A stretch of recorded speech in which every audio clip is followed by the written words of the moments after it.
잠언 12장 23절에서 25절 말씀입니다.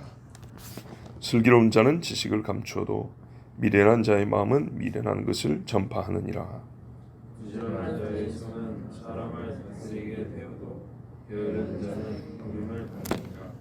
근심이 사람의 마음에 있으면 그것으로 번뇌하게 되나 선한 말은 그것을 즐겁게 하느니라. 아멘. 지식은 드러나야 되는 거죠. 전해야 되는 것이죠. 그런데 어떤 경우에 감추는 것이 더 나았는가? 그럴 때가 있어요. 그래서 슬기로운 사람은 갖고 있는 지식을 감춘다 그랬습니다. 때가 적합지 않거나 상대가 맞지 아니할 때, 그럴 때는 지식을 감추는 것이 지혜로운 겁니다. 돼지 머리에 진주 목걸이를 걸어두는 일은 전혀 유익이 없고 쓸모없는 일이고, 아무도 듣지 않을 것이 분명한 때 소리를 내는 것은 낭비죠. 그래서 감춰둡니다.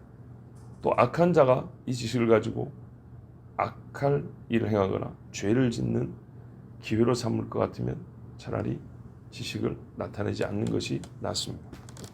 대표적인 예는 예수님에서 볼 수 있는데요. 예수님이 상당히 많은 것을, 상당히 아니죠, 정말 하나님으로서 우리에게 천국 복음을 많이 가르쳐 주셨는데, 어떤 경우는 사람들이 못 알아먹는 경우가 많았습니다. 일부러 감추었다 그랬습니다. 제자들이 와서 너에게는 듣는 것이 허락되었으나 저들에게는 아니 되어서 감추었다, 이렇게 말한 적이 있습니다. 또 들어는 듣는데 이해를 못 하겠어요. 안 들은 거 별 차이가 없죠.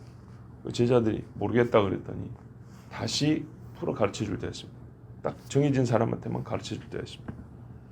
마태복음 11장에 보면 이 세대를 무엇으로 비유할까?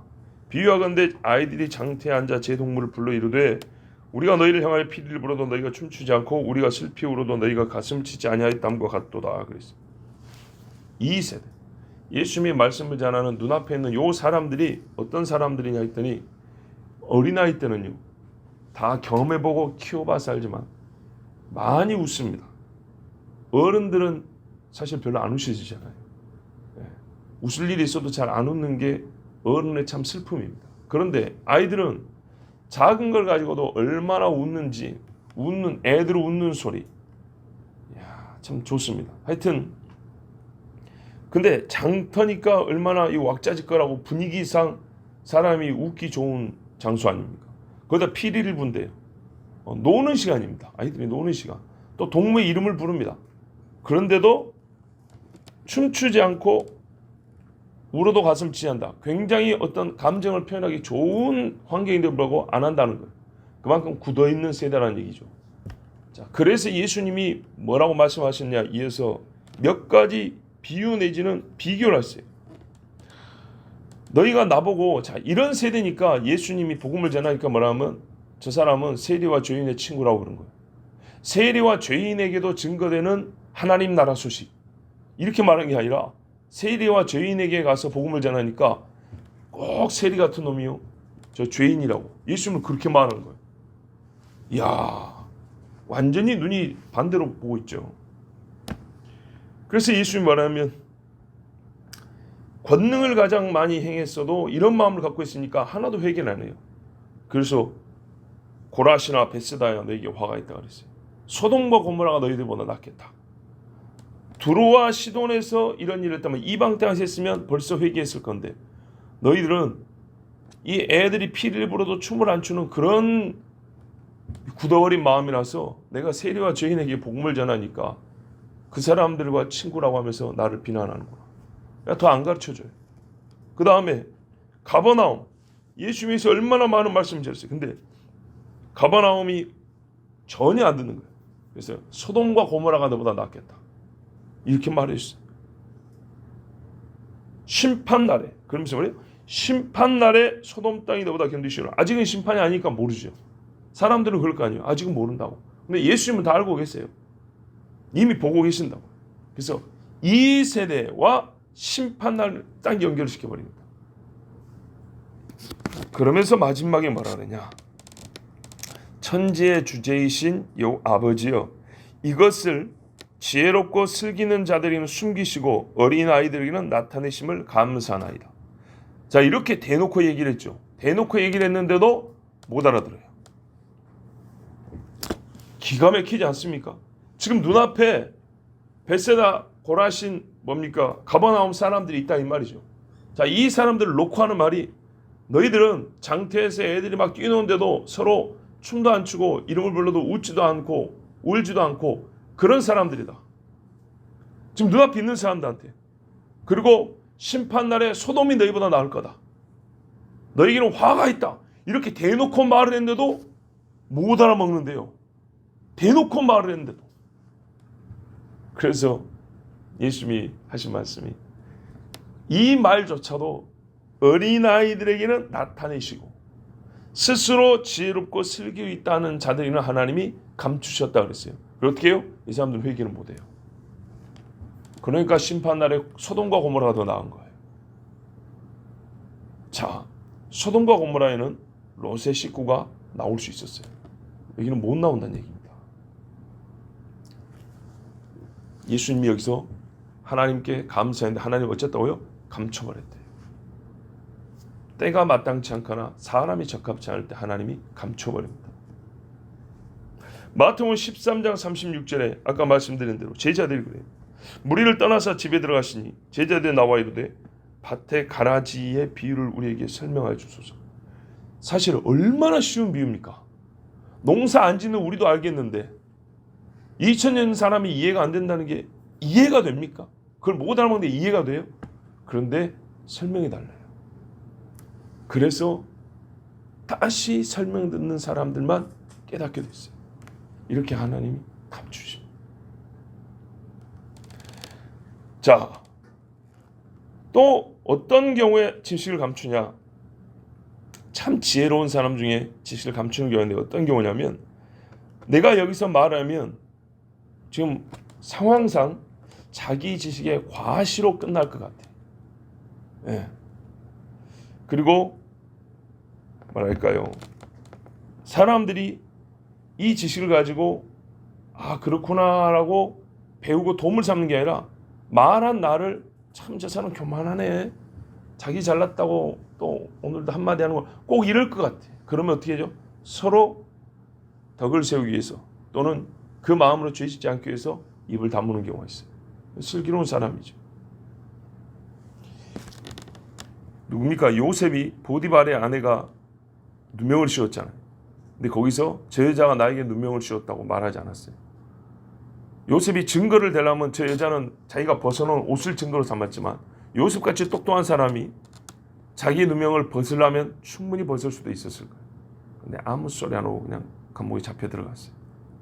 보디발도 다 아마 알았을 거라고 주장하는데요. 자, 중요하고 선한 목적을 위할 때만 입을 열어 말하는 슬기로운 사람. 또 미련한 자는요. 어떤 사람이냐면 미련한 것을 말한대요. 미련한 자의 마음은 자기가 미련한 줄을 계속 말을 하고 싶어요.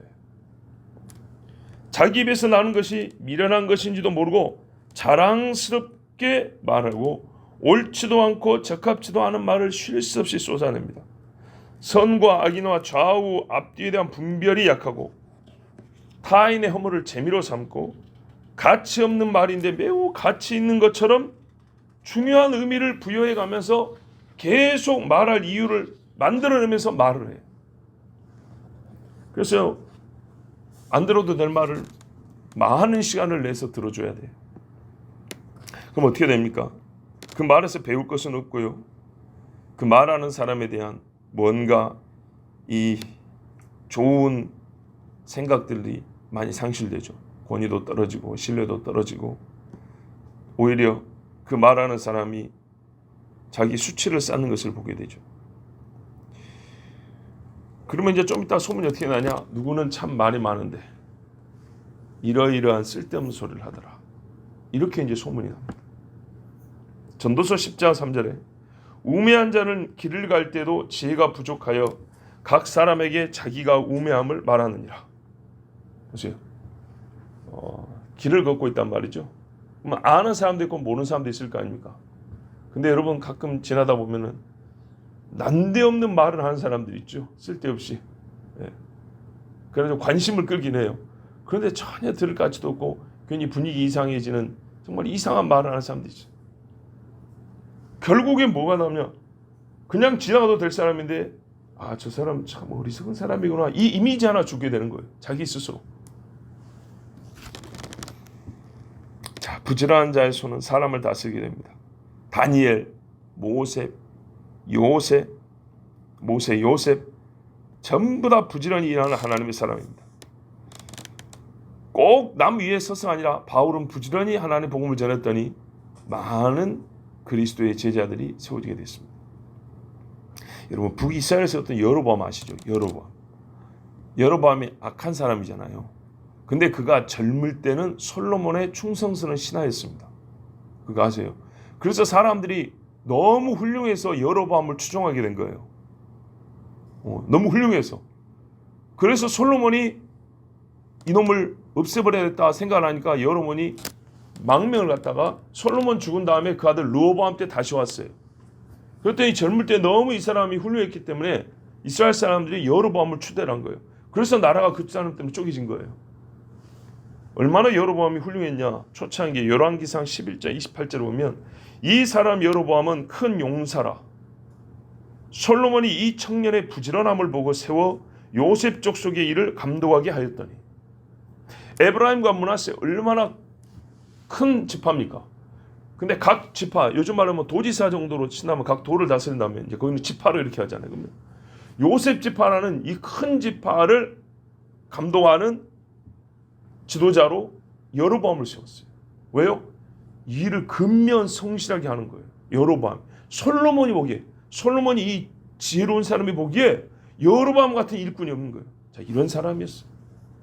자, 그러나 그가 하나님이 없었기 때문에 금송아지 세우는 인간이 되었지만 하여튼 그가 어떻게 됐다고요?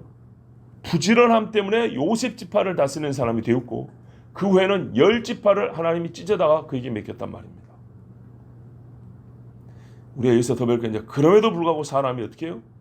자기 교만과 범죄함으로 하나님에서 떨어져 나간다는 겁니다. 이게 무서운 경고인데 하나님의 원칙은 뭐냐면 성실한 자, 근면한 자. 성경에 보면 하나님이 썼던 사람들 중에 처음부터 어릴 때부터 하나님을 아는 사람도 있고 모르는 사람이 있지만 회심은 다 가능해요. 불신자도 하나님이 정말 뜻밖의 만남으로 회심을 주시잖아요. 근데 회심 이후에 하나님이 여러 가지 사역을 맡기는 자와 맡기지 않는 자의 차이는 어디에 있냐면 부지런한 자에게 맡깁니다. 봐보세요. 모세만 구원받았나요? 요셉만 구원받았나요? 그거 아니죠. 그러나 요셉이 쓰여졌어요. 모세가 쓰임을 받았다고요. 놀고 있었던 사람들입니까? 아닙니다. 바울만 예수 죽이는데 나섰다가 회심하고 복음 증거자 되었나요? 아니요. 순교자의 목을 잘랐던 사람도 예수 믿고 복음 증거하고 자기도 순교한 사람들도 그런 사람도 있어요. 그런데 하나님 앞에 정말 우리 말로 크게 쓰임받는 사람들 중에 게으른 사람은 없어요. 다 열심히 있는 사람들입니다. 그러나 게으른 자는 부림을 받고 조공을 바치는 자가 된다 그랬어요. 부림을 받는다는 말에 다른 번역이 조공을 바친다는 건데 이 사람의 지위와 신분에 나아짐이 없어요. 올라가지를 못해요. 게으르니까. 타인의 속박과 지시와 명령하에서 평생 자유 없이 사는 자가 됩니다. 올라가야 자유도 많이 생기는 건데 남의 명령, 그 위에 더 큰 명령, 그 위에 더 큰 명령, 그 아래서만 살아요. 하나님의 명령에 불순종하는 게으른 자는 일평생 죄와 사망의 종로로 나며 사탄에게 부림을 받는 삶을 살아가게 됩니다. 하나님이 주신 자녀의 권세와 그리스도인의 이 성령이 함께하는 자유를 부지런히 사용할 줄 모르는 사람은 항상 마귀 권세 부림의 종로로 갑니다. 죄와 사망에서 자유를 얻었느니라 하면은 이 자유를 부지런히 써야 되는데 자유를 줬는데도 쓰지 않으니까 어떻게 해요? 마귀가 계속 종살이하는데 끌고 다닙니다. 부림을 받는 거예요. 또 하나 이 시대에 많이 볼 수 있는 건데 여러분 우리가 이런 경제 법칙 또는 경제와 관련된 인과관계를 설명해 주는 사람이 별로 없어서 참 안타까운 현실인데요.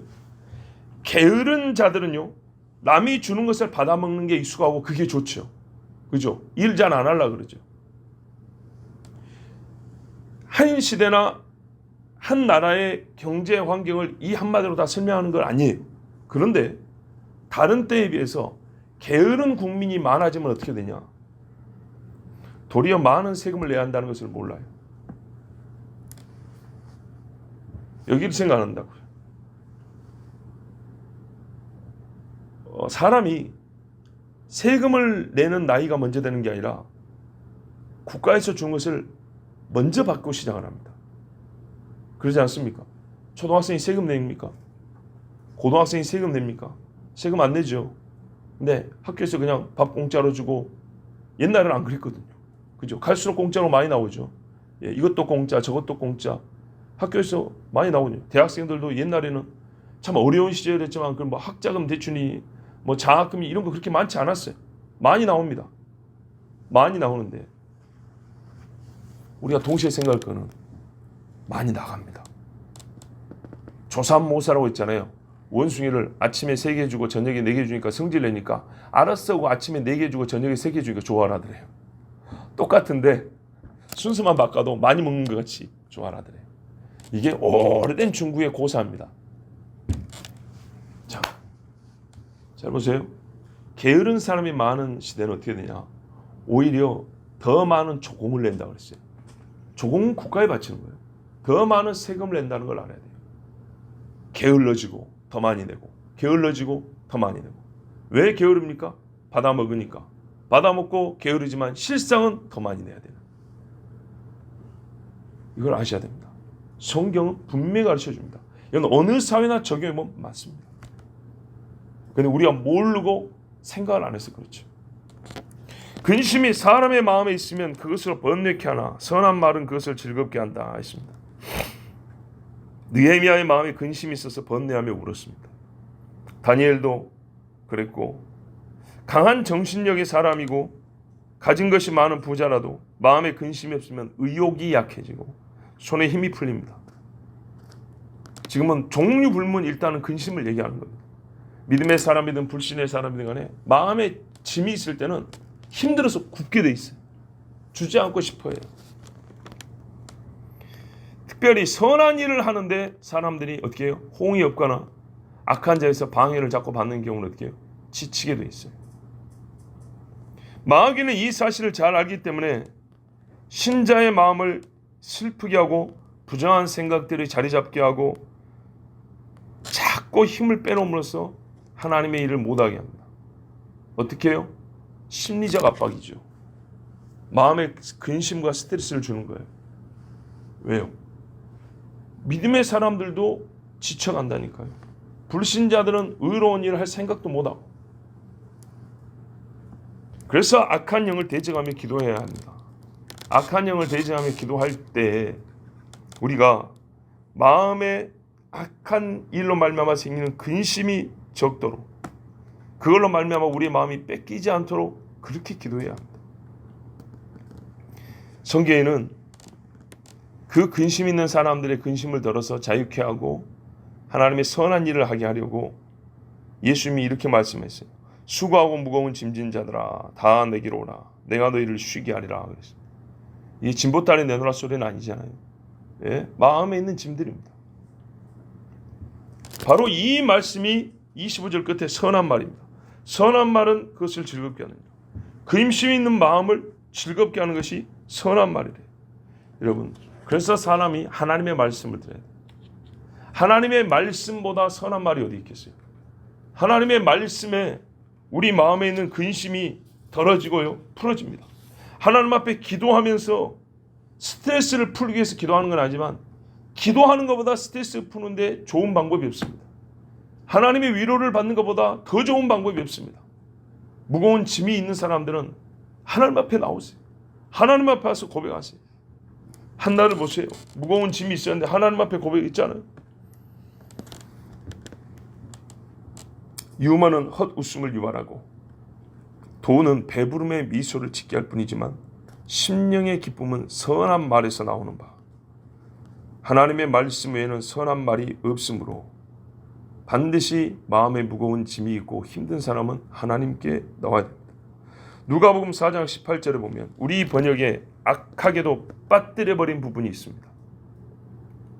주의 영이 내게 임하시니 이는 가난한 자들의 복음을 전하게 하시고 내게 기름을 부으사 나를 보내사 갇힌 자 포로된 자에게 구원을 선포하고 눈먼 자를 보게 하고 갇힌 자들을 자유케 한다. 우리 누가복음에서 많이 들은 말씀이죠. 근데 여기에 빠진 구절은 뭐냐? 마음이 상한 자를 치유케 하시며. 지금 없어요. 지금 본문에는 없다. 이 중요한 구절을 빼먹었어요. 그러나 성경에 뭐라 그래요? 복음이 증거되니까 마음이 상한 자의 그 마음이 치유된다고 했어요. 얼마나 중요한 사실입니까? 세상이 갈수록 마음의 병으로 말미암아 육도 병들고 사람들이 자살하고 범죄하고 죽어가는데 복음이 사회를 살리고 국가를 살리는데 엄청난 능력을 갖고 있는데 마음으로부터 시작된 모든 악을 복음이 치료를 한다는데 이 부분을 빼버렸어요.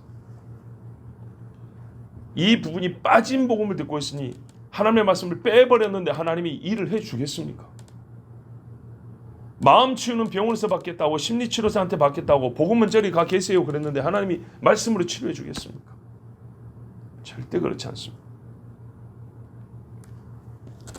자, 이러한 일반적인 경우 외에 근심으로 말미암아 거꾸로 마음이 무거워지는 것이 유익할 때가 있습니다.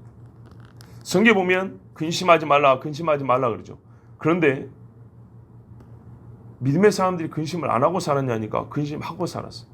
자, 어떤 경우에 근심했고 성경에는 어떤 근심은 해야 한다고 하면 구원에 이르는 회개케 하는 근심 이렇게 말씀했어요. 구원에 이르게 하는 근심이 있는 거예요.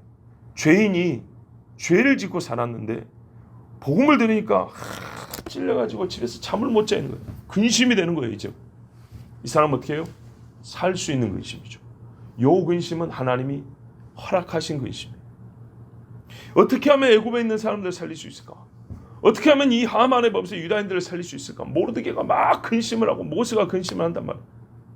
여호수아 갈렙이 어떻게 하면 이 백성이 가나안에 우리가 들어갈 수 있다고 설득할 수 있을까? 이 믿음 없는 사람들 어떻게 말할까? 막 옷을 찢으면서 그냥 막 죽을 것 같아요. 자, 이 근심. 아브라함이 어떻게 해요? 롯을 살려야 되는데 하나님 앞에 어떻게 롯을 살려달라고 하지? 여러분, 이런 근심. 이거는 사람을 살리기 때문에, 영혼을 살리기 때문에 필요한 근심입니다.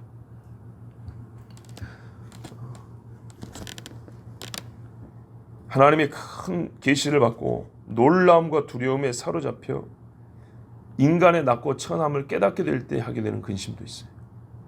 또 하나님의 그 계시를 눈으로는 봤는데 이해가 안 돼서 알고 싶어서 하나님 앞에 몸부림치는 그런 근심도 있어요.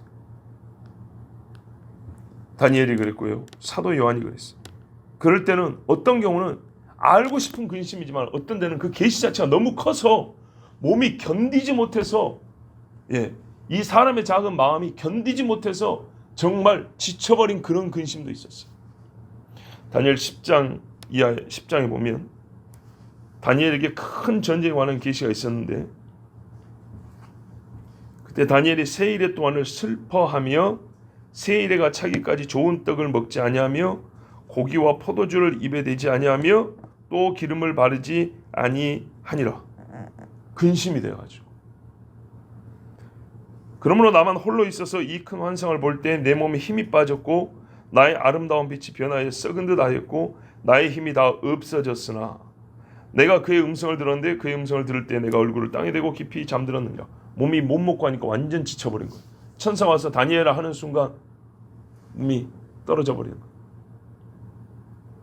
계시록 22장에 보면 사도 요한이 요한계시록의 환상을 다 보고 마지막에 이런 일이 있습니다. 이것들을 보고 들은 자는 나 요한이니 내가 듣고 볼 때 이 일을 내게 보이던 천사의 발 앞에 경배하려고 엎드렸더니 아주 우스운 일이 벌어졌어요.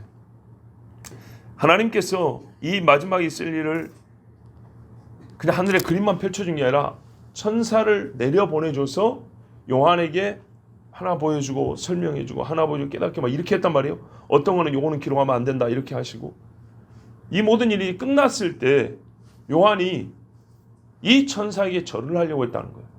이해가 됩니까? 사도 요한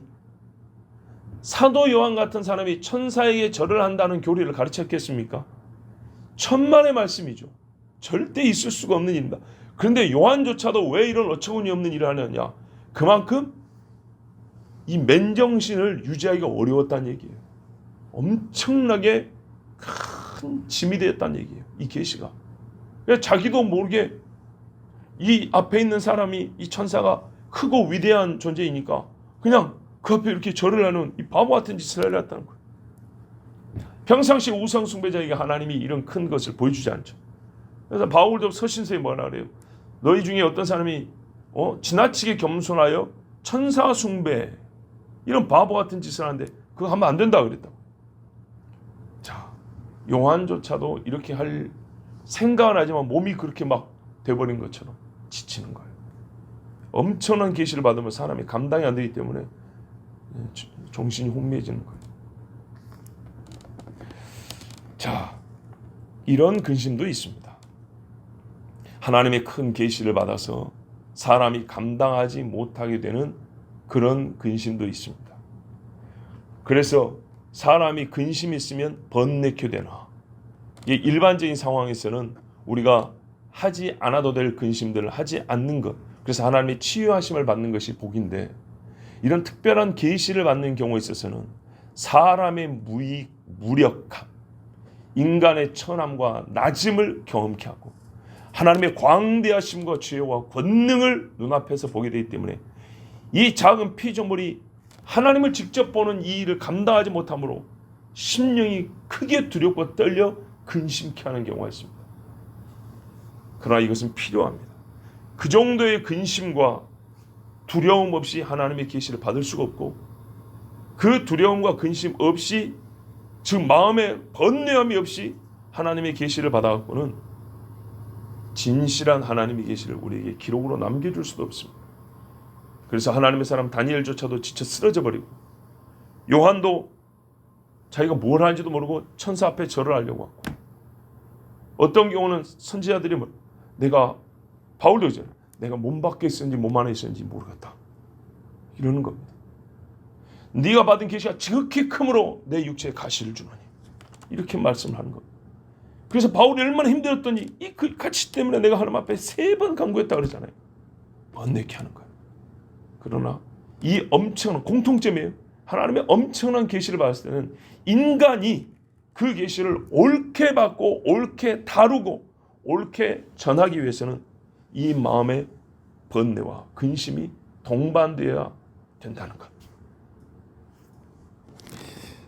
전도서 7장 3절 4절 말씀이 다시 이제 일반적인 상황에서 오늘 12장 25절의 말씀을 해석합니다. 슬픔이 웃음보다 나음은 얼굴에 근심하는 것이 마음에 유익하기 때문이니라. 지혜자의 마음은 초상집에 있으되 우매한 자의 마음은 혼인집에 있느니라. 자, 슬픔이 웃음보다 낫다. 근심하는 것이 마음에 유익하다. 지혜자의 마음은 초상집에 있고 우매한 자의 마음은 혼인집에 있다. 슬픔이 웃음보다 나은 것은, 제가 잘못 말했거든요. 일반적인 상황으로 잘못 말합니다.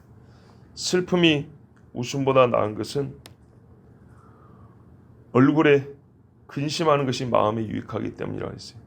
자, 이게 이제 계시와 상관이 있는 건데, 왜냐하면 사람이 깊은 생각을 하게 되는 거거든요. 혼인집에서는 깊은 생각을 하지 않습니다. 오히려 신부가 어쩌니, 화장이 어쩌니, 신랑이 오늘 멋진 어쩌니, 반찬이 어쩌니 이런 소리 합니다. 근데 초상집에서는 그보다도 인생에 대하여, 사람의 생명과 영혼에 대하여 한 번 더 생각해 보게 됩니다. 자, 이런 근심은 얼마나 사람을 지혜롭게 하는지 모릅니다. 그래서 유익하다는 겁니다. 잘 보세요. 우리가 죄로 말미암아 살면서 하게 되는 근심들이 있어요.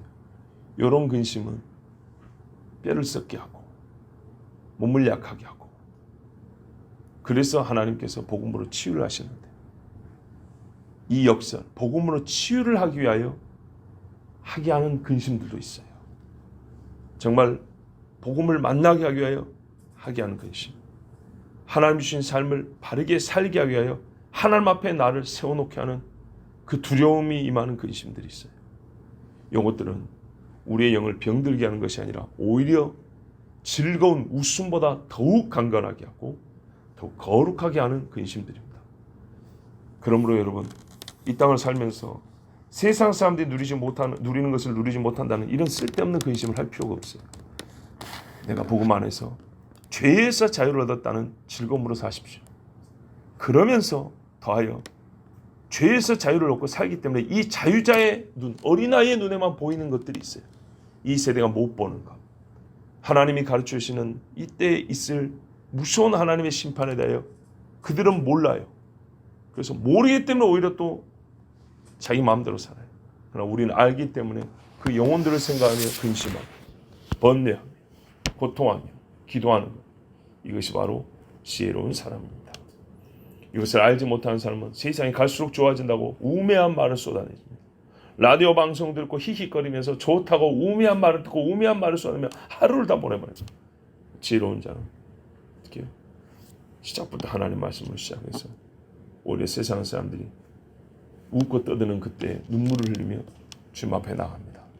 그래서 마지막에 기쁨으로 단을 거두니 이 역설의 진리야말로 얼마나 우리를 지혜롭게 하고 우리를 복되게 합니까? 자, 잘 보셔야 돼요. 전도서에 표면적으로 보이는 진리가 있어요. 그 속에 감추어진 더 깊은 진리가 있어요. 이 두 가지를 다 함께 취하기를 바랍니다. 기도하겠습니다.